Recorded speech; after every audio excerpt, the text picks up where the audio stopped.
Every church had a Sunday set aside for a big meeting. It was for everybody to come to a celebration when all families that lived away would come home. This affair, annual big meeting, was the highlight of the festival. Take it out of the picture, as I stated, and there would be no need for the celebration. There was no denominational line. You couldn't tell who belongs to what church. It was all about Jesus. The church would be full that day, churchyard too. Some people had roadside selling. They had ice cream, snowballs, peanuts, and something else. Some would be in the woods.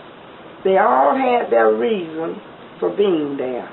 But the officers of the church kept order on the churchyard. Everybody looked forward for this event. They made preparation. Even the bootleggers made ready. So everybody in the community shared with each other. They didn't have no Crisco. They used a little butter and some compound lard to make the cake.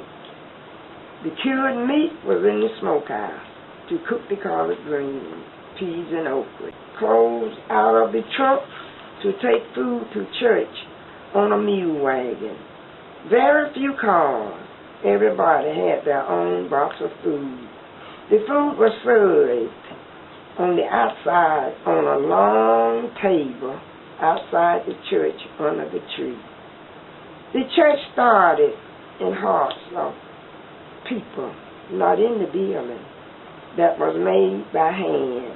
Looking back over the years, I still hear those old hymns and prayers ringing in my ears. You could hear them singing before you get to the church. No music, the clapping of the hands and patting of the feet and singing, that was the music. Everybody opened their mouths and sang together. They didn't come to be entertained. They came thanking God for the blessing of keeping us saved from the past week.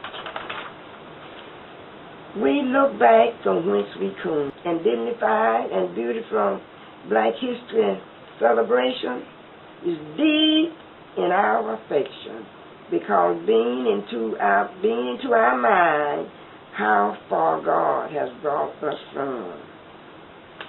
The songwriter says, "Look where he brought me from." In that day and time, it was just what it said, a big meeting, and it was.